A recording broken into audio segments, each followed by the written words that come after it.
I'm just trying to start recording, yeah. Okay.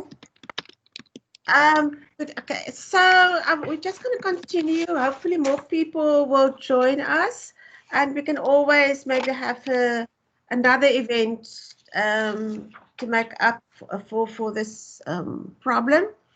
So I see my webcam is again not working. There it is again. Um, so my name is Leon Voorgraaf and I'm the manager of the Cape Town Museum project. I still call it a project because it's a museum that is still becoming, but it's not existing yet. Um, and it's a project of the Western Cape Department of Cultural Affairs and Sport.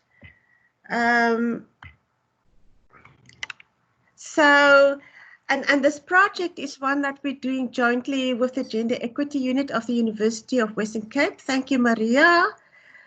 And it's now the third project that we're doing together. Last year we did a Women's Day together, and we also did a one in November for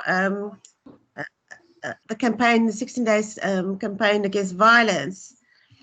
So just to tell you a bit more about Cape Town Museum, it's a relatively new project, but it also before I speak, can you just mute your mics, please? Sorry, I'm also letting people in the lobby at the meantime. They're coming in. So it's a relatively new project. It's been around for a few years, but since the beginning, it changed quite considerably. And we did a vision and development plan last year. We have adopted it last year. And I'm not going to tell you the whole thing. It's a complicated concept, but the tagline of the museum is future inspired. And that is because we base the museum model on a museum of cities model, which there's quite a few of those museums around. And we're looking at as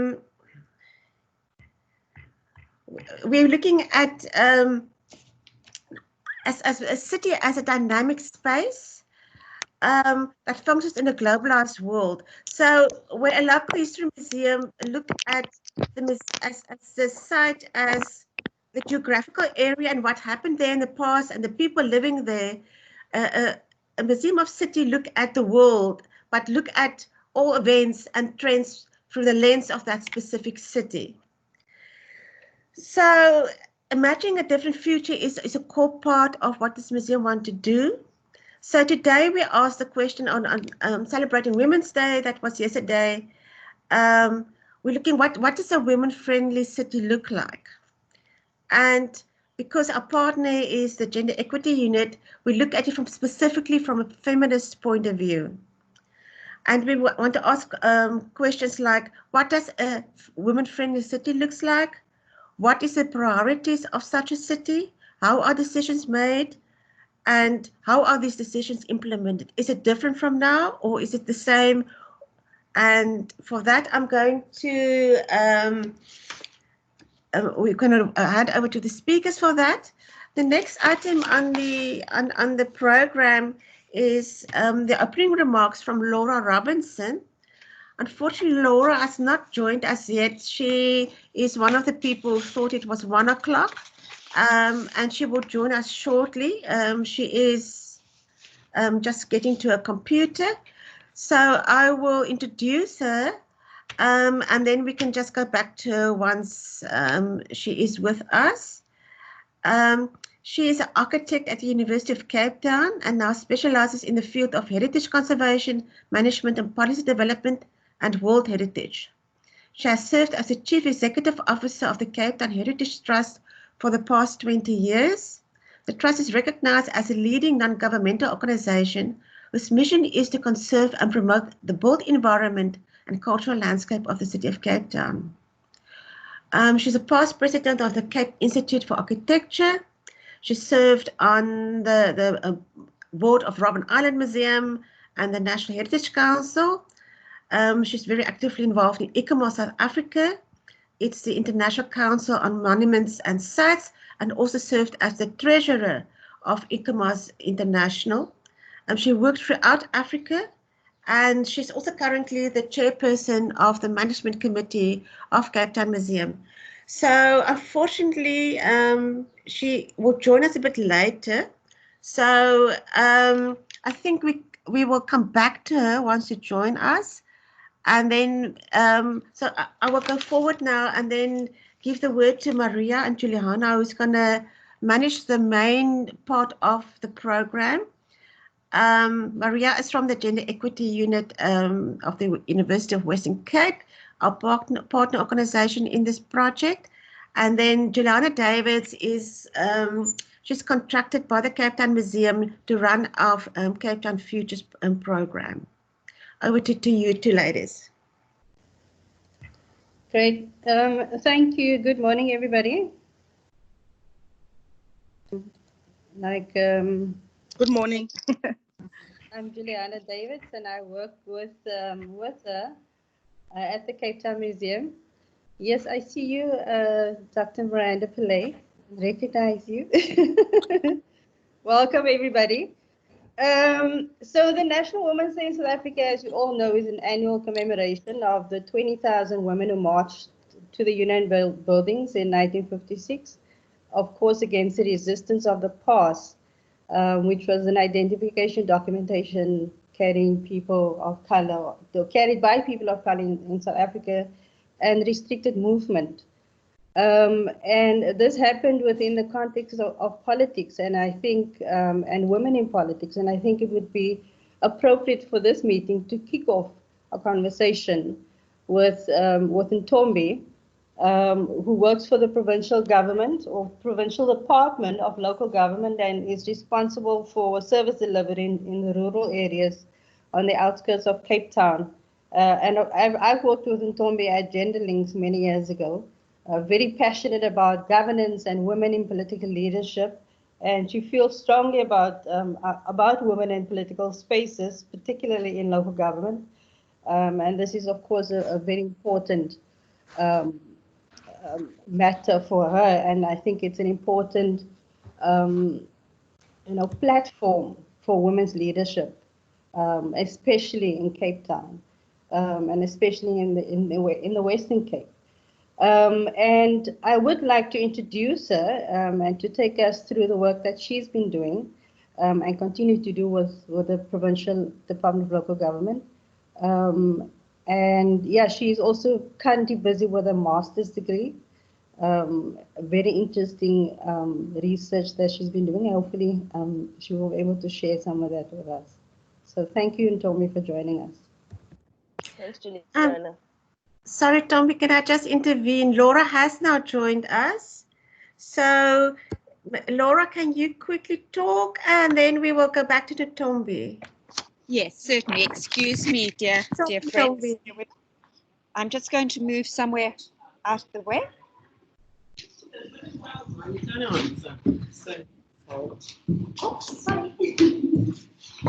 So my sincere apologies for this. I actually thought that we were on for 1 o'clock. So I'm with my family celebrating Women's Day with coffee.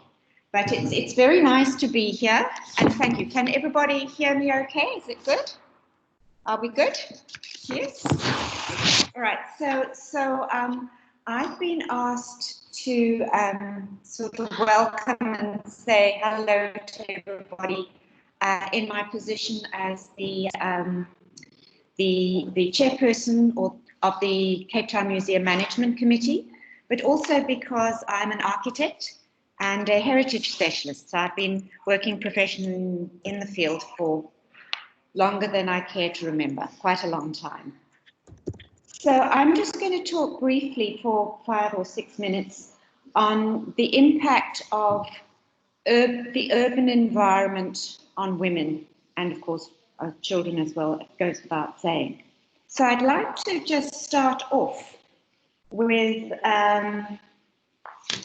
what I think is a very powerful statement written by Tamar Drove Aldana, who is the advisor and researcher for the Women and Inclusive Growth at Asia Pacific Economic Cooperation Unit. who writes on the concept of the feminist city, which I think is probably very relevant to what we're going to be talking about today. And she calls it, the terminology she uses is feminist urbanism. And she says, to introduce it, feminist urbanism is in everyone's interest.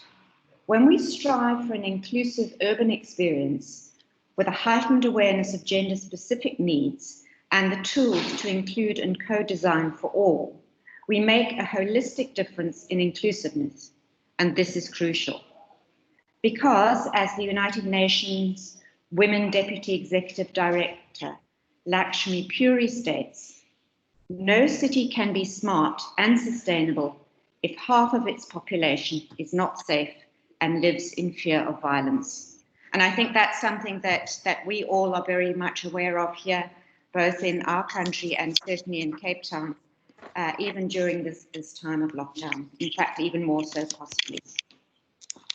And then Aldana's working in Latin America, and I'd just like to include a few more of her remarks, because I think the lessons that Latin America has are very similar to the challenges that we face here in South Africa and in Africa generally. So they've been doing quite a lot of work on this concept of feminist urbanism. And I'd just like to elaborate a little bit on that before making some other comments. So in 2019, there was a conference on this topic. And here's some of the outcomes. As urbanization advances, inequalities tend to increase too. This requires inclusive and long-term perspectives that respond to the question, how can the needs of women be amplified and brought into the design and implementation of public spaces?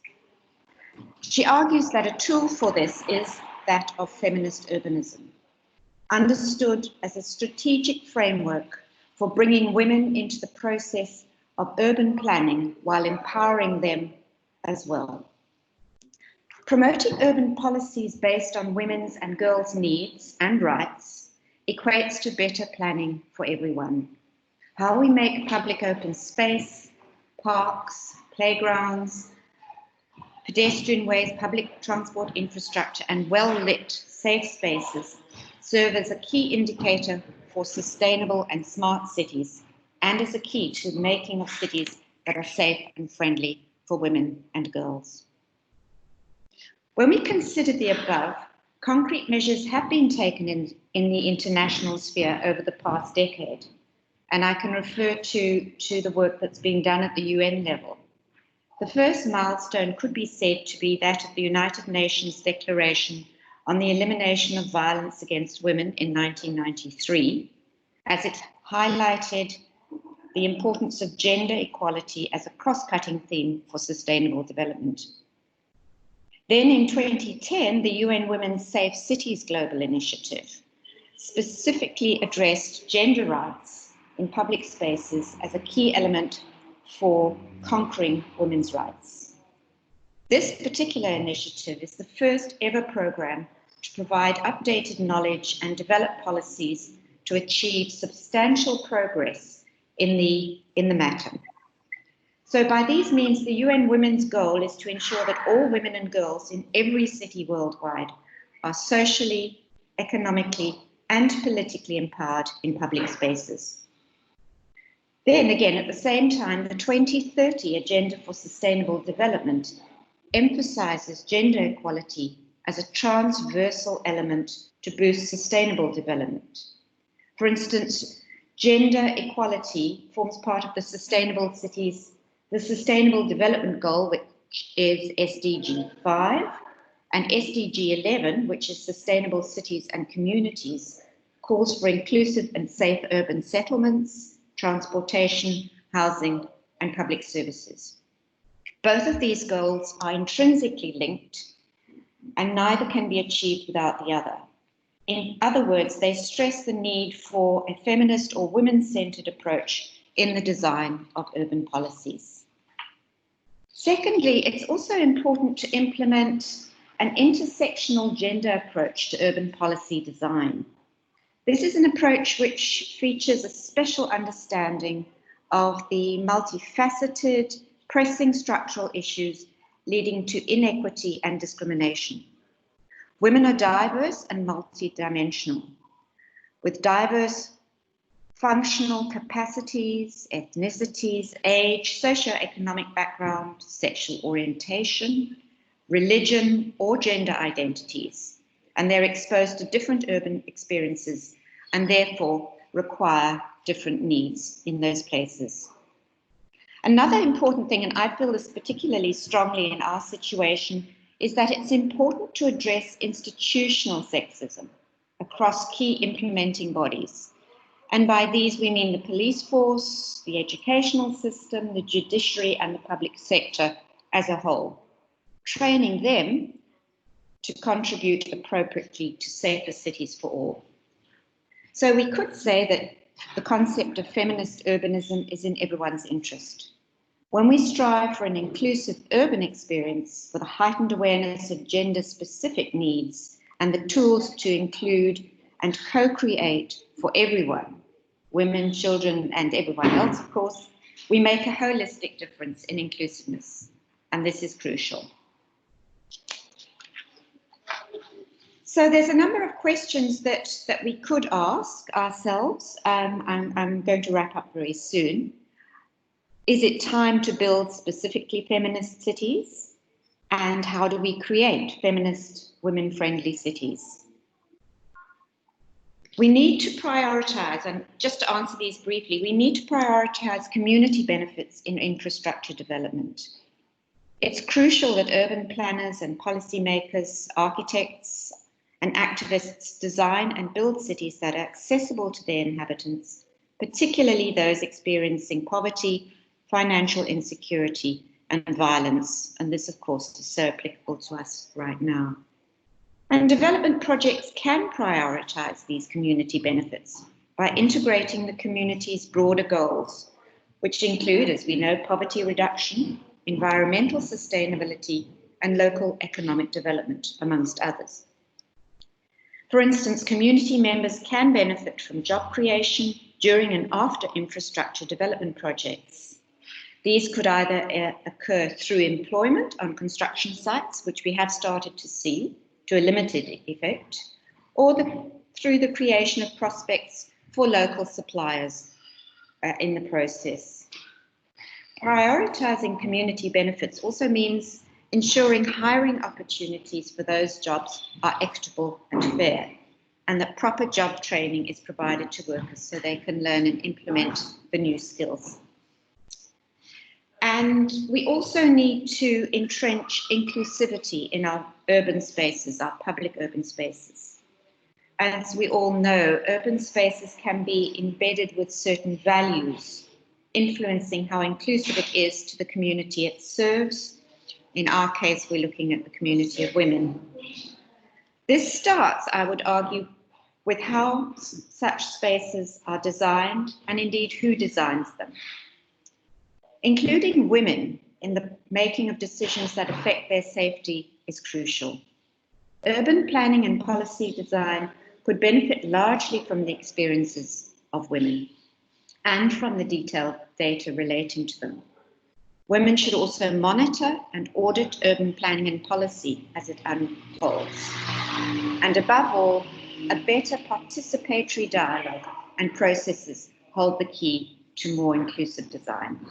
And I think that we're all aware of those. So just to conclude and wrap up this, I hope I haven't gone on too long. As the global population ages, income inequality increases, and the world rapidly urbanizes, prioritizing equity and accessibility in cities, which is certainly becoming more crucial. The panelists at another recent discussion, I think it was in Canada, were asked, what would a feminist city actually look like? And they agreed that a feminist city is based on human-centered design. It prioritizes the needs of the most marginalized communities and aims to reduce their barriers to services like transport and infrastructure.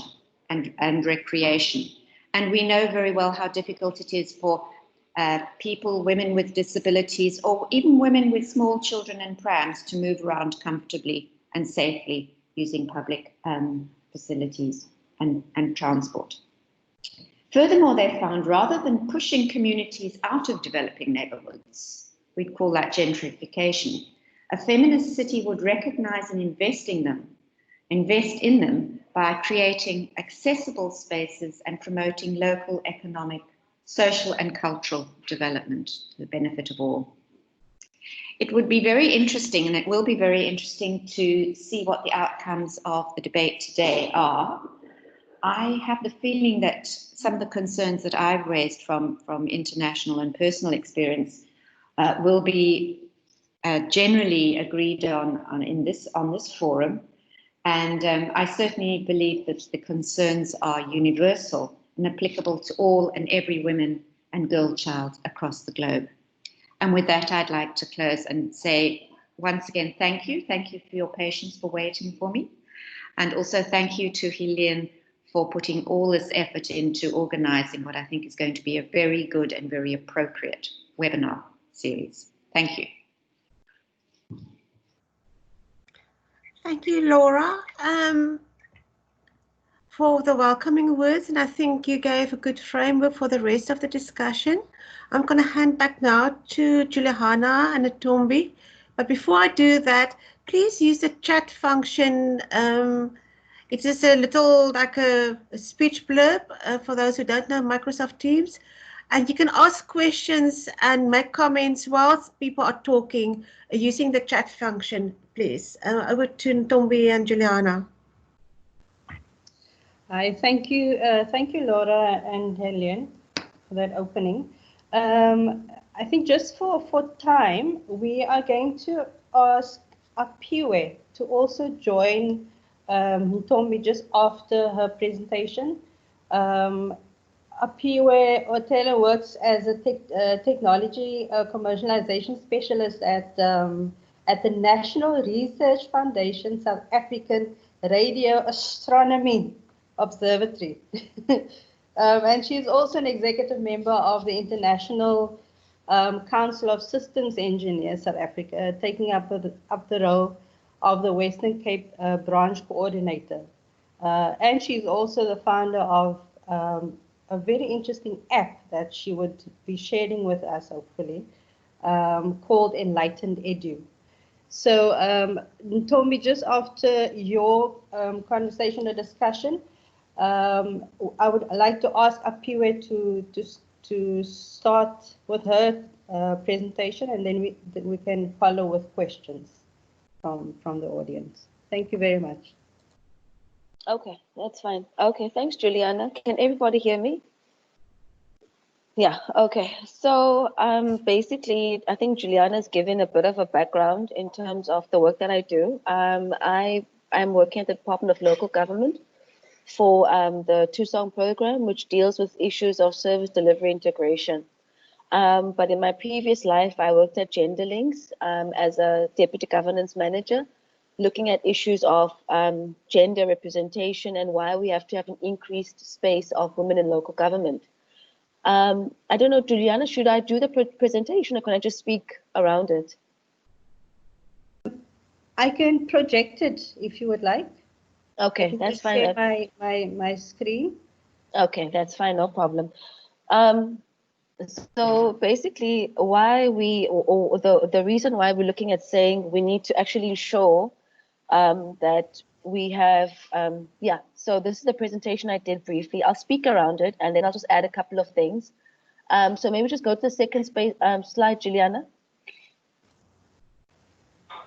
Okay, so basically it's looking at a little bit of what Laura had touched upon, and I'm actually glad she put the context like that.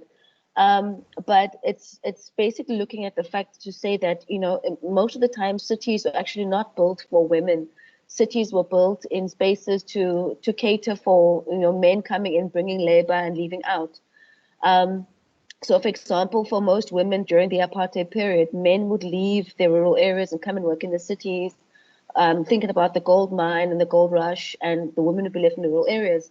So cities were never really created for women to be there per se. It's always been an economic space, an economic hub for, for men to continuously bring in the labor and services.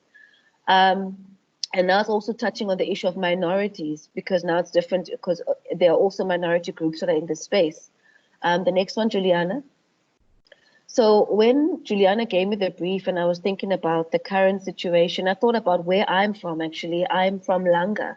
And when I think about it, Langa is a township in Cape Town, bordered by Pinelands and Bonteheuwel. And what happens in my neighborhood is that people leave in the early morning to go work in the cities, and then they'll come back in the afternoon. But they never really sit and enjoy and interact the spaces that the city has to offer them. And the other thing that I've noticed is that, local government is a space where I think women can get into to participate actively, as perhaps even as junior town council members at some stage, but also looking at how do we make sure that when we're thinking about urban planning, we plan for women in mind, looking at issues of gender mainstreaming, for example, and looking at issues of how do we increase women's access to basic service and spaces. So also thinking about the fact that these services are accessed primarily by women. In the townships, for example, we still have the old beer halls that used to be the places where people from the migrant labor systems used to stay. And in some cases, those beer halls are in dark alleyways, which are not exactly the most friendliest spaces for women and children to be at night. And it's a bit of a dangerous space to be there. So it also just it makes you think about where do people from certain minority groups now also end up finding safety in certain spaces within our communities. Can I have the next slide, Juliana? So I looked at the issue of urban challenges in urban spaces and planning. So I grew up in Langa, which is a township, which is, bordered by Pinelands and Bonteheuwel. And I think most of us who live in Cape Town will understand the dynamics of how the city is built, literally.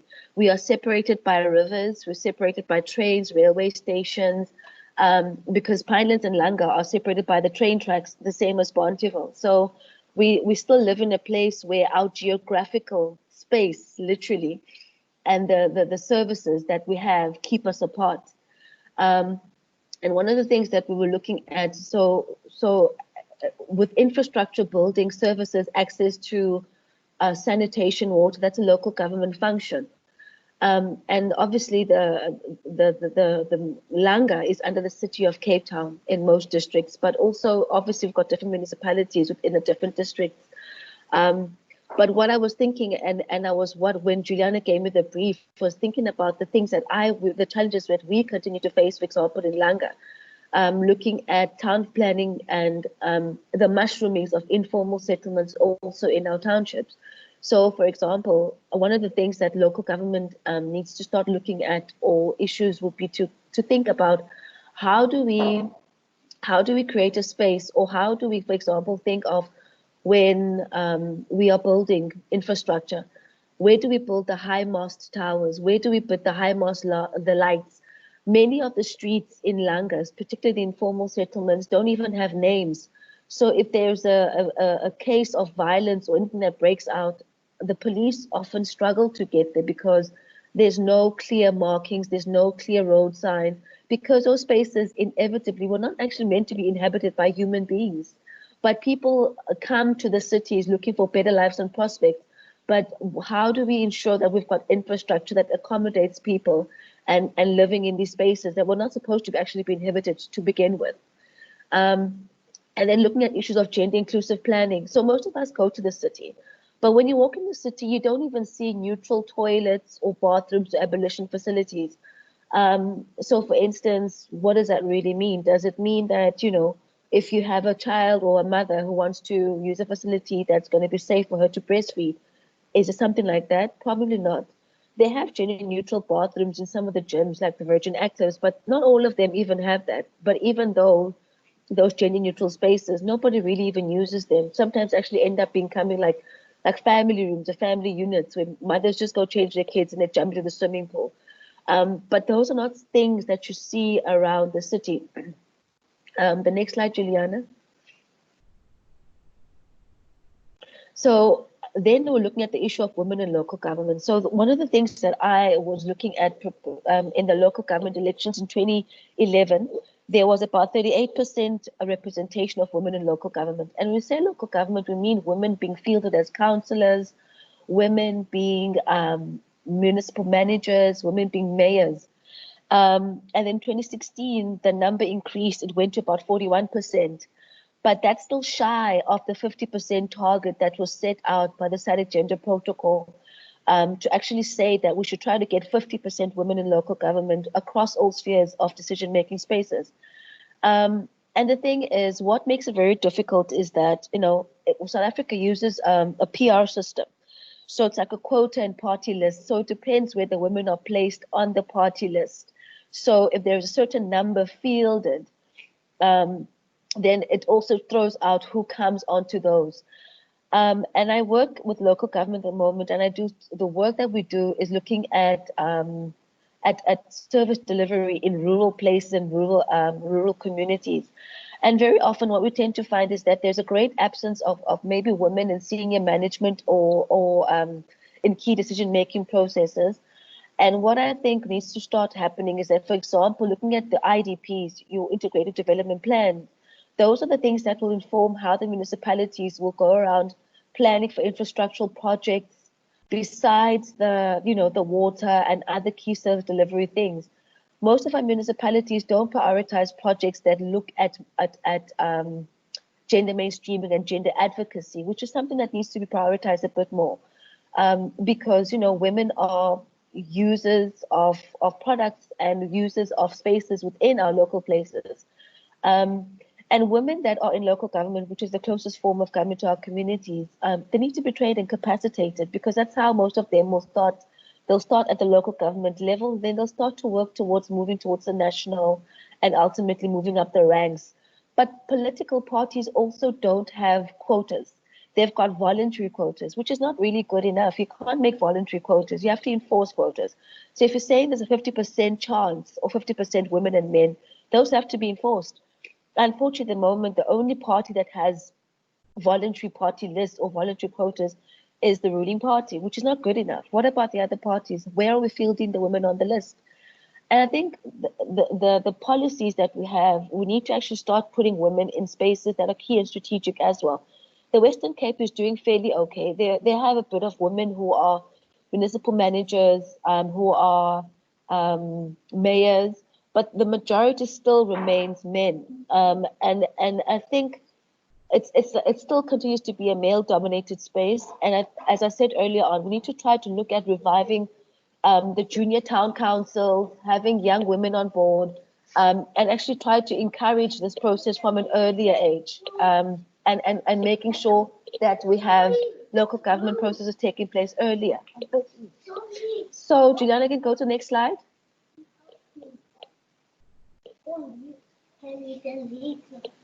So looking at this space, cities should not be places where only a few are excluded.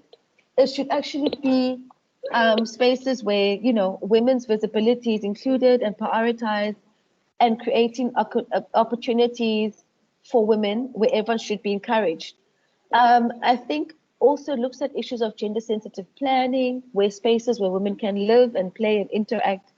Think an example for where I come from in Langa, creating spaces where it could eliminate anxiety for women not to be in places where they feel that they have to be there because they're only allowed to be in certain spaces, but to create a place where we all grow, and a place where our children can also grow.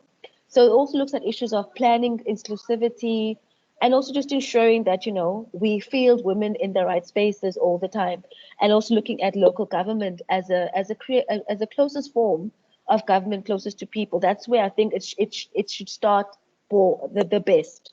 And that's where it's better placed, because that's what we speak about, gender inclusive cities, women being part of the decision-making processes and also just taking control of what has to happen.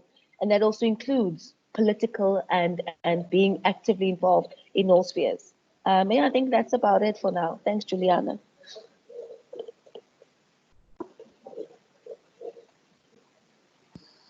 Thank you, Ntombi. Apiwe, can we hear from you, please? Hi, Juliana. Can I share my screen? Let me attempt to share my screen quickly Yes, before. you may.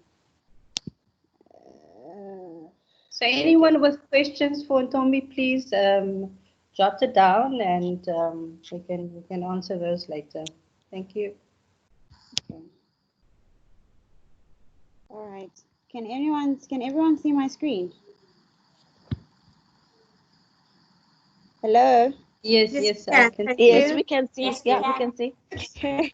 Okay. Sorry. Can you guys see me? Am I still visible? Because I'm not familiar with Microsoft Teams, We so can see you as Yeah, we well. can see you. We I see you. have a big screen and I don't know what everyone else is seeing. So so apologies for that. A very good morning, everyone. As Juliana has introduced me, my name is Apio Otele. I was born and raised in the rural Eastern Cape, so I grew up from the Eastern Cape. But I have done quite a bit of work in Cape Town, in the Eastern Cape, and in the Northern Cape. But today I'm going to talk mostly about work that I've done in Cape Town for the benefit of this particular presentation.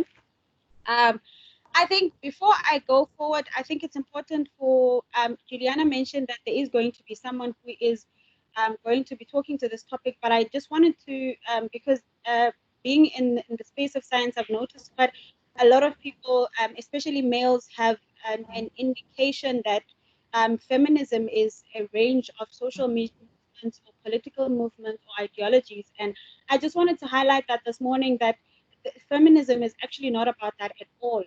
And if we are to solve any issues around feminism and feminists, we must all be feminists and we must all understand what feminism is all about.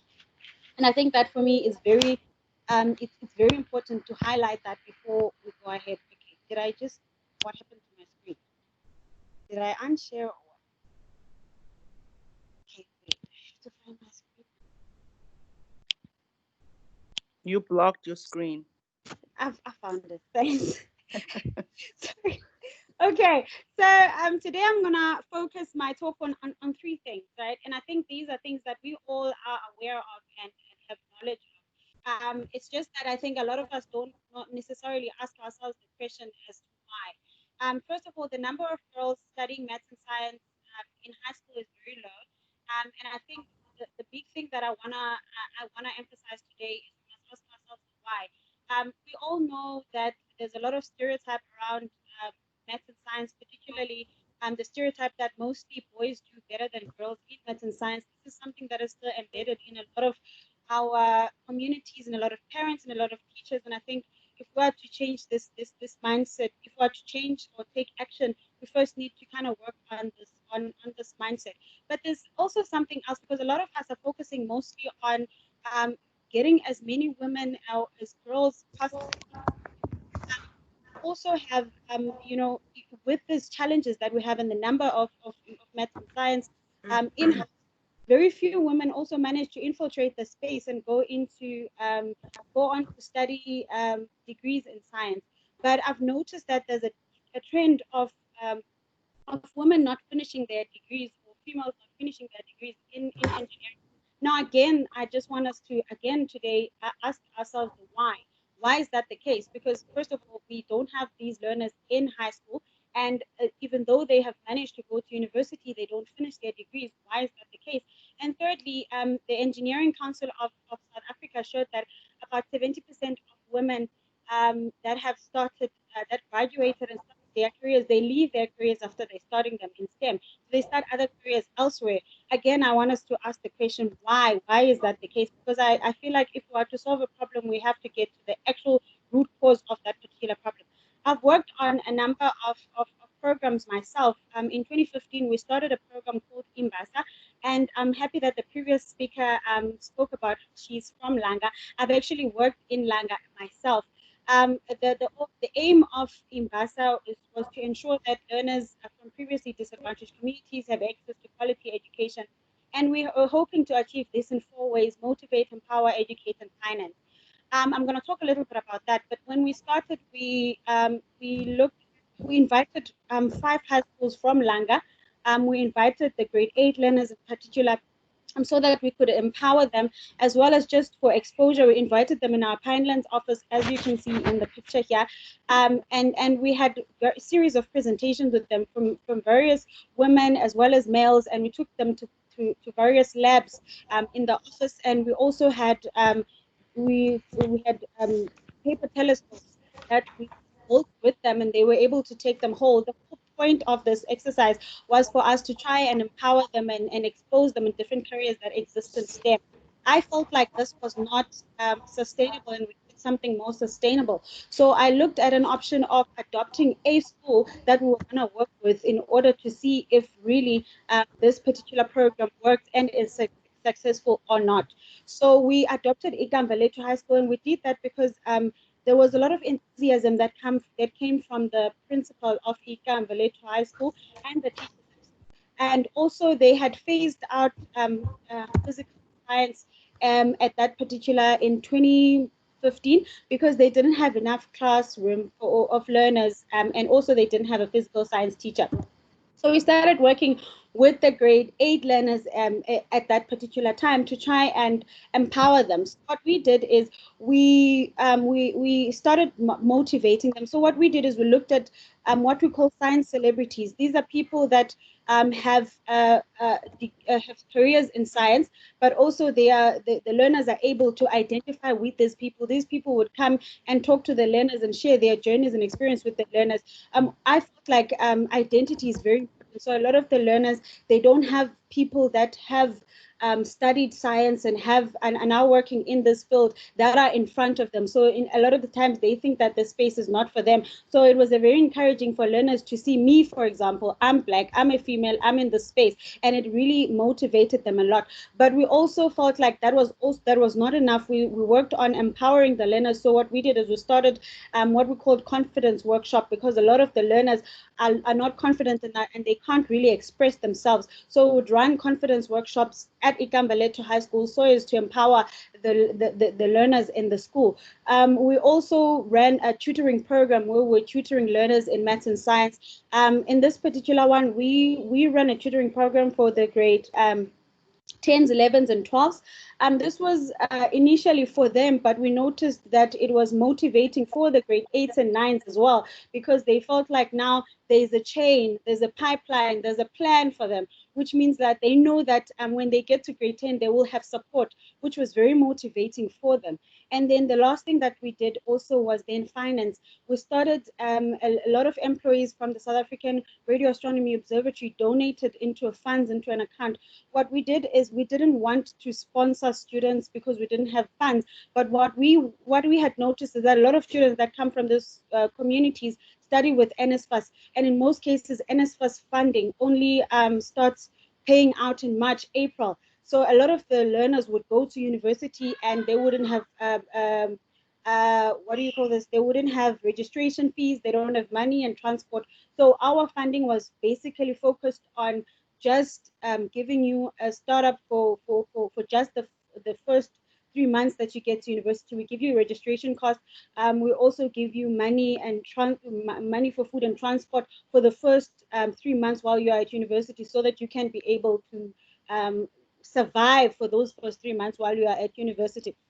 What became very interesting, from this is that in 2017 we had our first class of grade 10 learners, and this is the class. And it was very interesting what happened in this class, because for the first time in history of my life, at least, we had 26 learners in total that were doing maths and science, and out of those only 3 were boys, and the rest of the class was purely female. And I mean, I know they were very, it made me think a lot, because my aim was not to exclude the males, but my aim was to empower the females. But I also learned a lot along that journey in saying that we want to empower women, but we're also not trying to exclude men in the process. But that was an interesting outcome of that particular exercise or pilot that we ran in Langa. Also, I want to bring your attention to Vuiseka. This is the learner that won our first grant for university. So I met Vuiseka while we were doing the tutoring, and she was always late. Literally every time when we get to start our classes, she was always late. I started inquiring from the teacher as well as the principal what was going on. I was told that Vuiseka is always late and they also don't know. I sat down with Vuiseka and I asked her, and her story, every time I talk about it, I can't stop but not feel very ashamed and hurt. Vuiseka told me that every morning she has to come to school.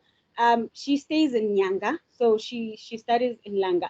So every morning she has to come to school. She doesn't have seven rand 50 for her to come to school. So literally every morning she has to come to school. She has to wait for the guards to exchange in order for her to run and cross the train so that she can be able to get to the other side, so that she can be able to get to school. And this for me was very it was an eye opener and also very painful in the sense of the state of poverty that we have as a country at this particular moment, and the fact of that no one from the teachers or the principals actually noticed this. And also when we started working with Vuiseka, the teachers themselves said to me, "Oh, but that one is a lost case. She has 33% in mathematics, and I don't even think she's gonna make it." Vuiseka today is studying towards geology at the University of Western Cape, and she made it, and she passed her exams. She got I think close to 60 in mathematics at that particular time. I think what I'm trying to emphasize here is a lot of the learners already have the spark, they already have the passion, but they just need the necessary support that they require in order for them to be able to move forward. So after having worked in that, I decided it's probably a good idea for me to try and reach out in other areas as well, because clearly the model works. That's when I then grew from Imbasa program to Enlighten Edu, which is now a platform that allows learners to receive individual assistance, parents to monitor the day-to-day learner progress, and for teachers to identify individual learner needs. Ladies and gentlemen, I think all of us know that learners require individual assistance, and a lot of the times teachers cannot offer that individual assistance. And I think that is the whole point of this platform. We have piloted this platform in the Northern Cape, and these are some of the testimonials that we've had from the learners. And we're looking into into launching this platform in September to grade 12s. So I'm looking for as many partners and people interested. If any of you are by any chance in this audience, please do reach out to me. I also started an event in Cape Town, which is called #Breaking the Stereotype, which is an annual event that was focused on motivating young female scientists and engineers studying at the University of Cape Town. It goes back to the 3 points that I spoke to earlier on, which is high school and then going into university. The whole point of this was trying to make sure that we retain the females that we already have at university, so that we don't lose them. So we did this by inviting phenomenal women who are in the space, who are working in STEM, to come and share their journeys with the learners. It was always in a form of a panel discussion, so that the learners have an opportunity to engage and interact with the learners as opposed to a presentation format. This event has actually helped quite a number of learners because they get to connect with people that are already at the industry. And we've this year, towards the end of August, well, actually on the 31st of August, #Breaking the Stereotype Africa, which is then going to be focused on a more sustainable approach, as opposed to just one day event. And I'll keep everyone informed. I'll keep Juliana and everyone here if you are interested in how that event is going to start. And this is again to try and make sure that we retain the few females that we already have in the space.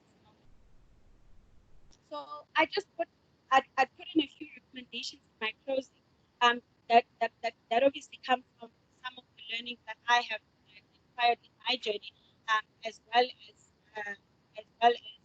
some of the people around me as well. First of all, the one size fits all approach personally doesn't work.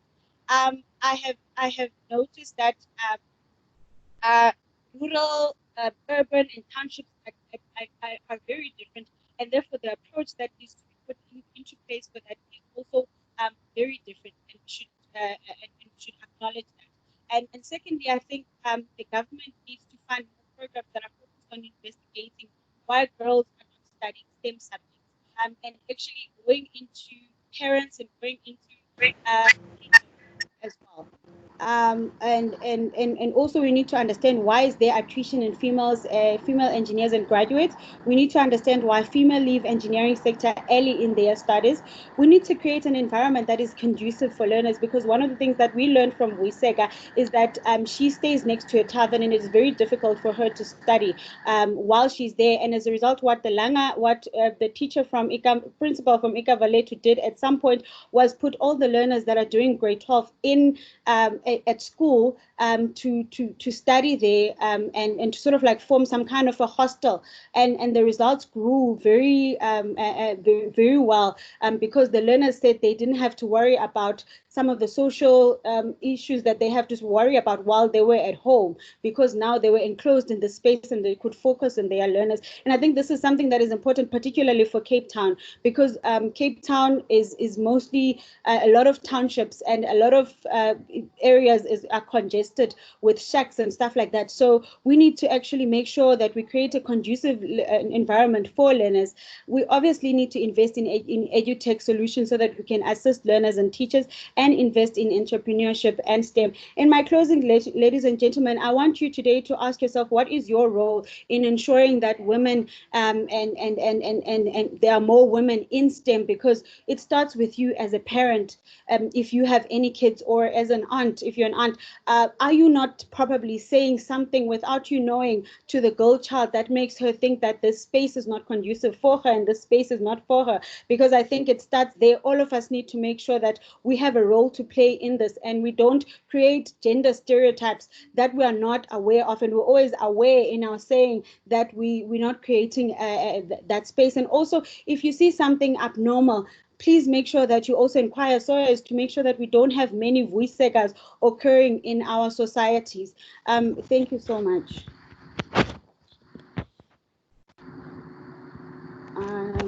Thank you. Yeah, brilliant insight and brilliant initiatives by you. You've done, I think, amazing work, and I think it's been echoed throughout our chat. Slee saying that it's amazing work, and she's able to, or she would be keen to assist and to get involved with your program. As well as Nitombi said, great initiative, and particularly the idea of working with kids in the township. She likes it a lot in the adoption of schools. It's a great initiative. I think, Ntombi, also thank you very much for your presentation. There was a question earlier for you, and I see that you've answered it in the chat, but I think let's go out to the rest of the discussion or the panel. Cynthia Cross asked or said that she liked your presentation and the phrase about eliminating anxiety-inducing spaces, and she was wondering how one would go about achieving this. And I know that you responded in the text, but I would love for you to respond if possible. Okay. So I think I looked, Cynthia shared this, the question, and I said that one of the things that we need to maybe think about when we think about anxiety-inducing spaces, it's normally spaces that are not friendly to perhaps women, people of color, those in the LGBTI communities or the minorities. And I think what I said to her, or what I was indicating, was that it has to be an issue of occupying those spaces, and not just going to town because you're going there to work, but sometimes go and occupy the space, in the sense that we must take back those spaces. Even in the townships, when we go, or when I pass in a certain area, I don't always feel safe, but it doesn't necessarily mean that I don't necessarily want to be there. It's about being visible and saying that I know it's not exactly the safest space for me to be here, but I'm not going to be afraid to walk here because I have the right to be in this area too. So I think what I was trying to say to her was that we have to take up those spaces. We have to be in those areas. and not shy away from places that make you feel uncomfortable, because we have every right to be there just as the next person is. Yeah, absolutely. Thank you very much, Ntombi. Can I come in there, Juliana? Yes, please. That was talking about. I think, thank you so much, Ntombi, by the way, for your presentation. I also just had to jump into my own presentation, so I didn't have time to sort of like dissect as well a little bit. I think also just adding into what you have just said in terms of people going and occupying those spaces. I've got my my mom's family stays in Paarl.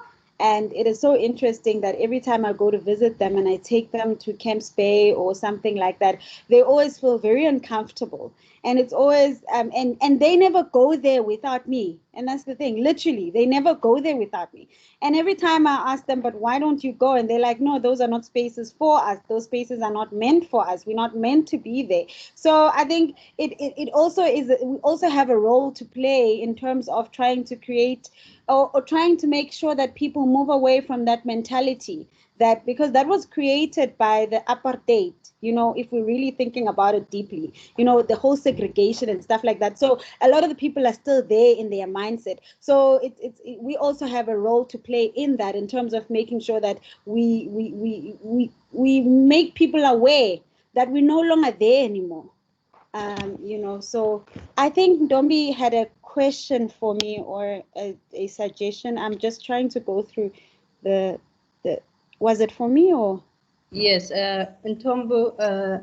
Ntombuzuko asked if you accommodate kids from other schools as well, or just Ikambaletu.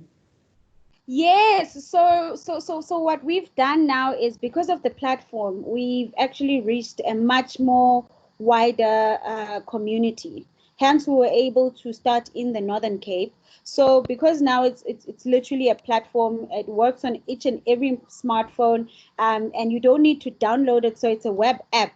So it works on your so as long as you have a web browser, you're able to use the platform.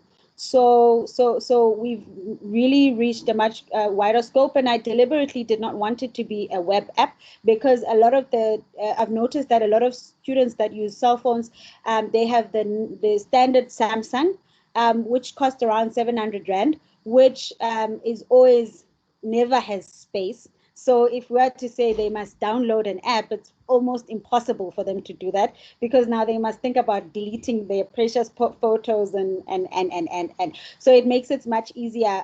So we are on Facebook on Enlighten Edu, or En-Lighten then Edu, as well as Instagram. So that you can be able to find us. But we're also driving towards launching at the end of September. Initially, we were just running pilots, which have been very successful. So we're looking into launching in September. So, great. Thank you, Apiwe. Can you also just share that in the chat function for people who are interested? Also, Ntombi, there is a question from Miranda. As you point out, it's important to have women occupy previously male-dominated spaces, and that equal representation and gender quotas are necessary. Her experience, though, is that representation does not equal transformation, and she's asking about what your thoughts are. And I've also been thinking about, you know, we have been focusing, the quota system focuses on the quantity of women and not necessarily the quality of women. And I think it might be sort of in line with that thought. So I would love to hear your thoughts, and maybe if there are others who would like to respond as well. Okay, thanks, Juliana. Oh yeah, thank you. I saw there's a question from Miranda Pillay. Sorry, look, I think she brings up a very valid point. The issue of representation and does not necessarily mean transformation. You could put a woman in a place, let's say, of power, but that doesn't necessarily mean that she's going to move the agenda forward. And we don't also want to be putting women there because they have to feel the women's agenda or the feminist agenda. It's not necessarily about that. But I think in my space, or what I'm just trying to indicate is that it's also good to it's also good to put women in those places, but it shouldn't only be to advance one agenda. Because having women in those spaces does not necessarily mean that they will take up our agenda properly and ensure transformation. In some cases, it could actually even become worse. And when you're speaking about transformation, it's also about looking at what changes do people bring in certain spaces, without taking away from who they are as an individual. So I think I like the question that Dr. Pillay is putting out, that transformation does not necessarily mean that the agenda or it would be advancement, but I just think that we need to be aware that, in some spaces where there has to be transformation, we do it for the correct reasons and not just do it for the sake of doing it. Otherwise, you could actually be putting yourself backwards too. Can I jump in there? Yes, absolutely. Yes, please, Apiwe. Thank you. I think I also agree with Ntombi that it's a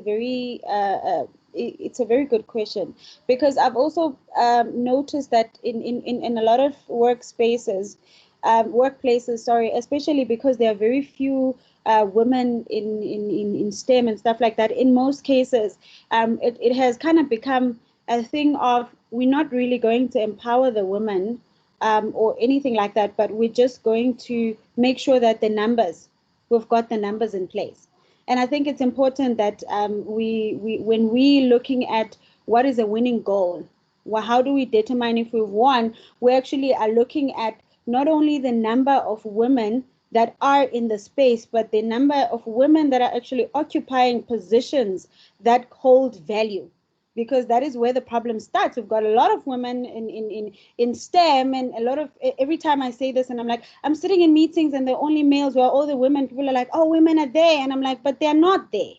They are there. They are in spaces where there's no value. They are not in the spaces where they have to make decisions and where they are actually needed. And in most cases, what I've also come to know is that there'll be a woman and a male in most places where there's need for decisions to be made, so that the male can be the one that sort of like takes up the decision, but the woman is just there so that we can say, oh, but we're a company that is accommodative of women and we've got a whole lot of women and stuff like that. So I think it's just, thank you very much for that question, because it is something that we need to be aware of as we proceed in our journey of creating a feminist city. Brilliant.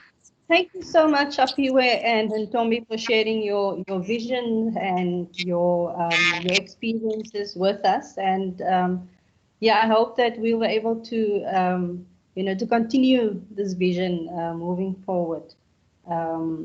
So yeah, thank you very much. If there are no other questions, we can move on to our next item on the agenda, which is a play by the University of the Western Cape's Gender Equity Unit, their drama team. So I will just for the transition, I will play that video, and then I will ask Maria to take over from there.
Sorry, Juliana. Does the video not have sound?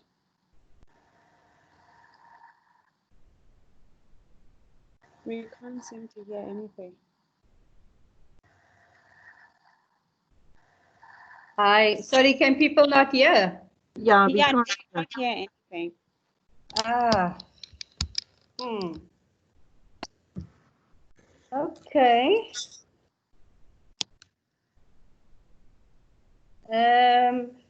Dimpo, any advice? The sound is on my computer.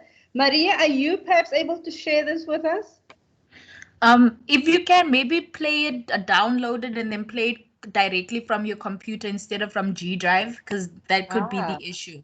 Yeah. Okay, let me see. Thank you, Dimpo.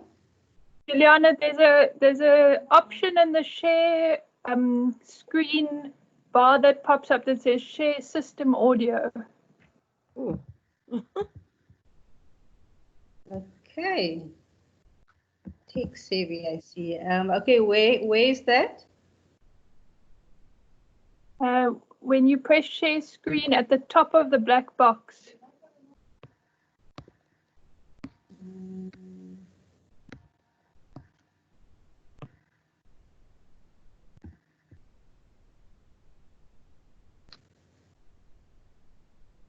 Include, okay.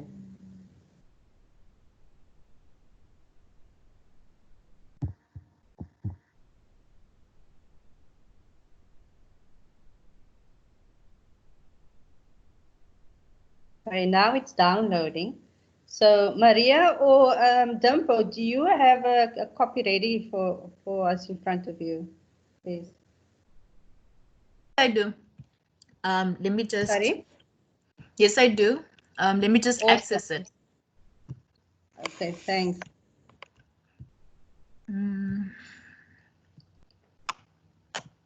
All right.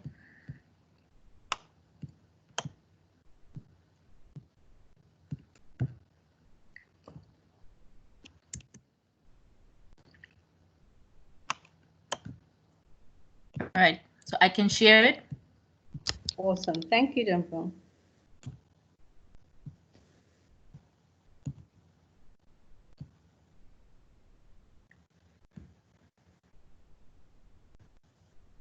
Just let me know if you can hear anything.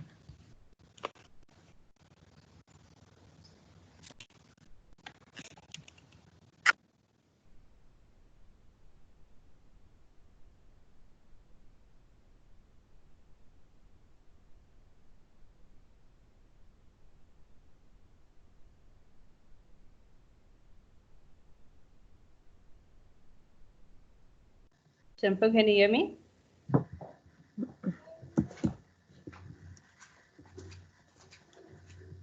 There's no sound.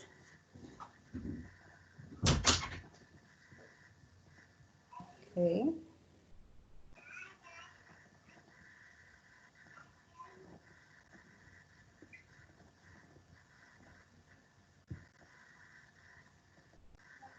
Okay, it looks like it's downloaded. So can I try again?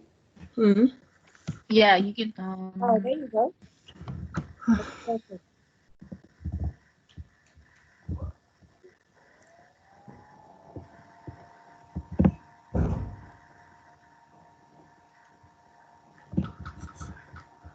No, it's not. Let me do that.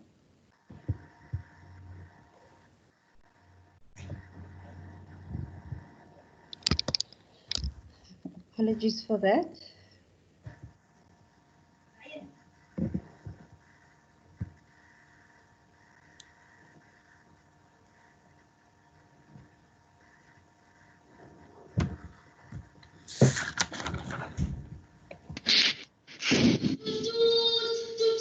Everybody here now? Yes. Thank you. Toot, toot, toot. The guards screamed in the crowd. At Lord Morbury came down. Wouldn't you just love to take my toot, toot, toot on a ride in his VW combi? As for putting 19 people in a 14-seater taxi with no air conditioning in rush hour results when everyone smells like rice, sweat, and tinned fish. He probably thinks I can handle the smell, because I must have a vagina that smells like that. So anyway, he puts me between the driver and the passenger, who has the luxury of sticking his face out of the window for fresh air. The overfed driver can't even breathe with his belly resting on his lap. And the guy that's sitting next to me is sitting so close that he can never look at my cleavage under the black dress that I'm wearing. Two windows are open, two. The passengers next to me and the old woman at the back seat. And let me tell you, it stinks like shit. Now we're in the taxi, and I feel it. The sound system blowing my ears and boxing my toot. It's playing beats my toot can't even dance to. This royal pussy likes Barry White and slow, soft, seductive beats. Not to open up with the police juggling music. I mean, fuck it, I'm not a criminal. And I'm driving very fast. And I'm about to get it between my legs. Because it's the only way I can actually fit this voluptuous ass into that small piece of uncomfortable silver taxi. The driver starts changing gears. First gear, away. Second gear, in my toot. Third gear, away. Fourth gear, in my toot. The driver's screaming, up, and away. Oh God, I hate that stimulated sex bullshit. So the country still wants my money.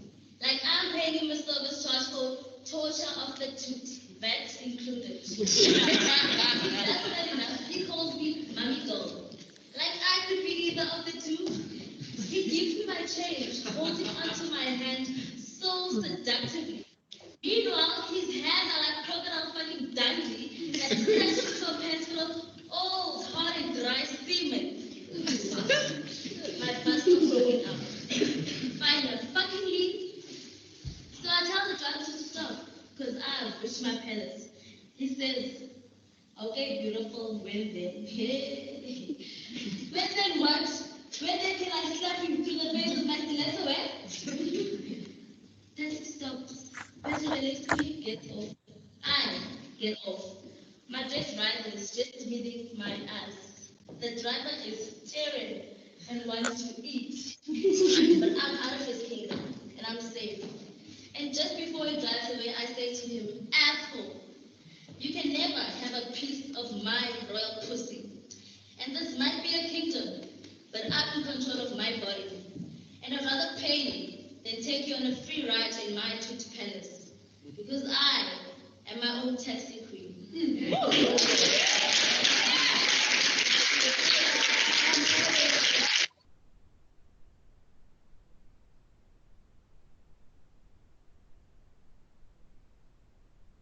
Hello? Hi, still here, Juliana. Oh, great. Awesome. Okay.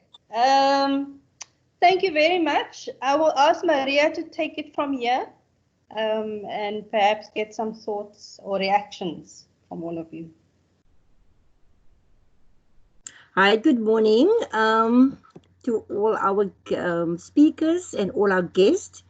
I'm Maria van Star and I'm from the Gender Equity Unit and at the UWC. This morning you've seen the play of Reclaiming the P Word, and I think it actually gives an idea what are the experience of women on taxis. And I think earlier we talked about safety on transport, and this is precisely what's happening to our young girls and young women and on the taxis. Any questions on the play?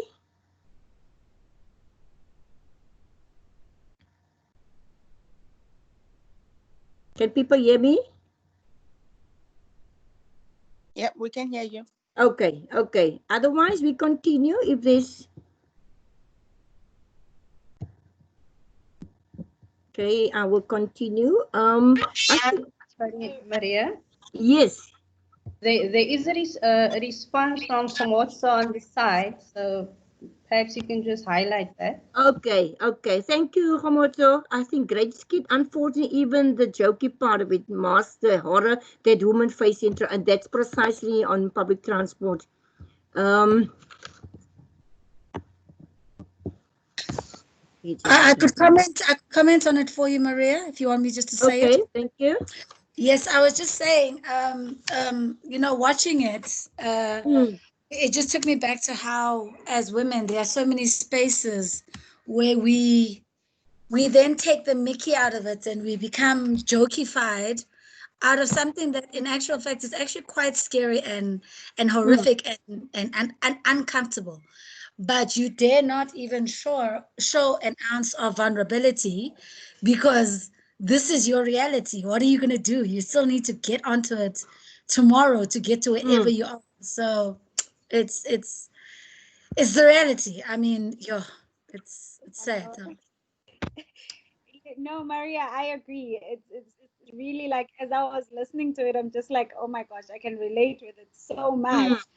Also, it's not only in taxis, right? Because I was working in Rosebank before lockdown in Johannesburg, and there's a big construction site before you get to Rosebank Mall.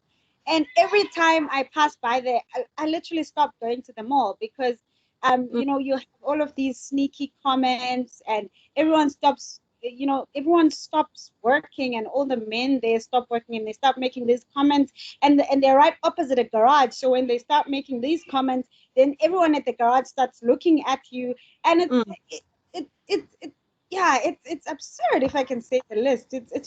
It's not on. Yeah, definitely it's not on. And I think that is how we raise awareness on different platforms as the Gender Equity Unit. For example, we've been at the National Arts Festival. We've been to some of the Artscape presenting our P-word production. So it's realities for our everyday person who don't have a car, who has the luxury to have their own vehicle to travel to the city or but thank you so much, Homoto, for your comments. I think the focus now will be on safety, security, and public service. And if I'm understood, Nofundo can't make it today, so we will start with Joy Lee. Let me just give a background of Joy Lee. Joy Lee, are you in? Maria? Yeah. So sorry about that. Joy is not able to join us, but was it Joy that can't make it? Sorry. Okay, then the person, let me just get my stuff. Nomfundo, CM? Yes. Hi, everyone. Hi, Nomfundo. Good afternoon already. Let me just introduce you, Nomfundo Makubo. Nomfundo holds a master's in international development from the Cornell University in the United States, where her research focused on structural inequality in South Africa. Very interesting research. Nomfundo has a passion for social justice and the advancement of the global city that is empowering to all. She currently works as the Square Kilometer, you must help me there, stakeholder coordinator, stakeholder. And I think I leave it with you, Nomfundo. Maybe just give us more detail on your presentation. Be exciting to hear from your side.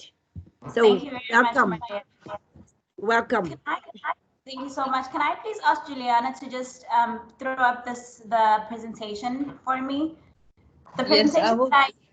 All right. Yes. So the presentation. Unfortunately, sorry, Nomfundo. Go ahead. Unfortunately, because of time, we will ask all of you to just shorten your presentation for us. Instead of 5 to 7 minutes, maybe make it 3 to 5 minutes, so that you have enough time to engage as well. Let me just share my screen with you.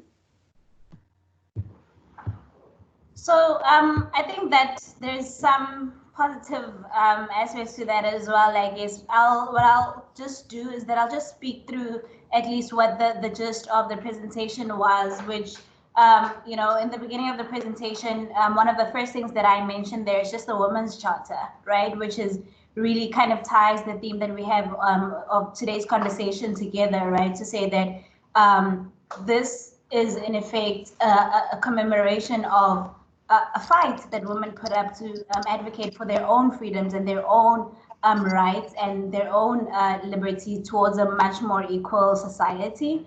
And I found it quite interesting when with the whole thing with the invites, where the last invite that we got said that reimagining Cape Town as a woman empowering city or something to that effect, as opposed to a feminist one. And I kind of had to play with the words in my mind and said, look, it is a feminist, it should be feminist, right? And I kind of had to think, I wonder why they changed it and all of that kind of mental back and forth. And this, I guess, goes back to what Apio was saying, that feminism truly is just a belief in the social, economic, and political equality of the sexes. That's where we're at in the conversation. And I think that is, again, another point to re-emphasize, as Apio has said. So at least I'm going to talk briefly about my work within the SKA and how we have kind of approached this.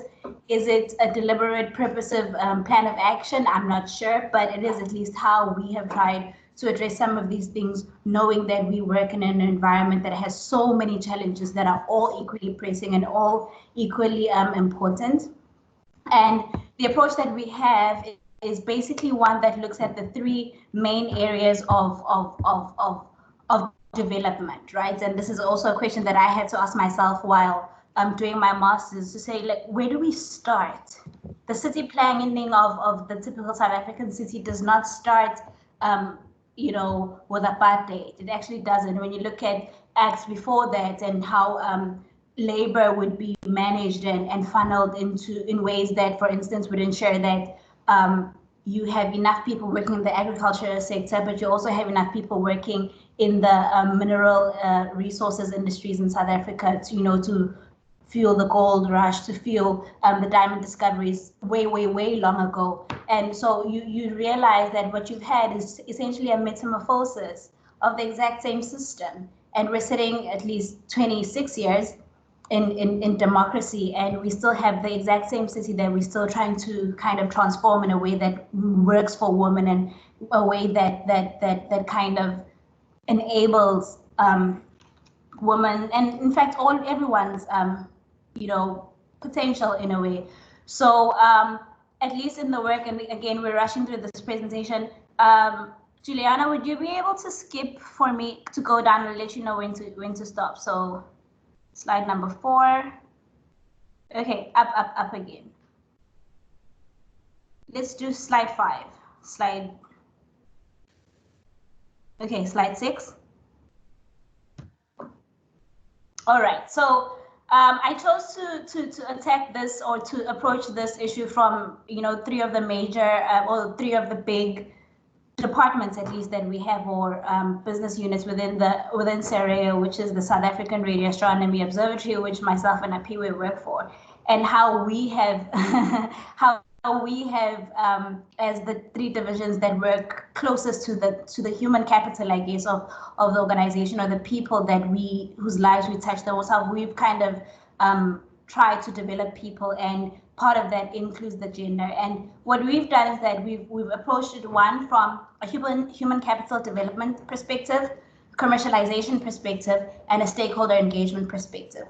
Those 3 are very important because they all touch on the actual people that are affected by the work that the SKA does, right? And so when we think about human capital development, we have, and some of this, as Apiwe mentioned before, we have an entire department that is under the NRF that is dedicated to ensuring that you have people that are trained as, you know, within the different STEM fields, a whole range of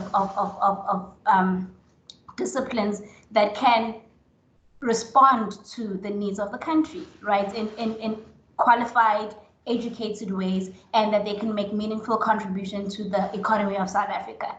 The second of which, also within that, we have programs, for instance, that give bursaries to students while in high school. Some of them get to study math and science, or are trained by people that are appointed by us in high school to do better in math and science. Hopefully, by the time that they get to university, that they are capable of, or at least, that they're able to further their studies in those fields. We have FET bursaries. We have training.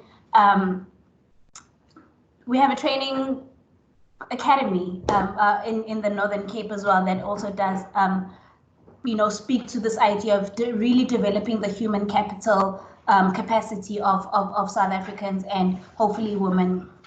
Then we have the commercialization aspect, because when we were speaking about, how it is for, the typical Black woman in Soweto, or the typical Black woman in my hometown at least, has to get up at 4, be out by 5 to get a taxi that's going to take her an hour or hour and a half to commute to work, be there by 8.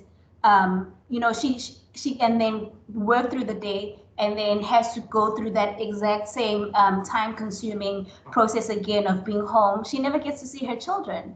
She never gets to raise her own children, right? And whose responsibility do they become, and so forth. And again, this is inherited not only from apartheid, it actually is before. It's all the time and hundreds of years of culminating into this one system that we can all agree is not sustainable at this point.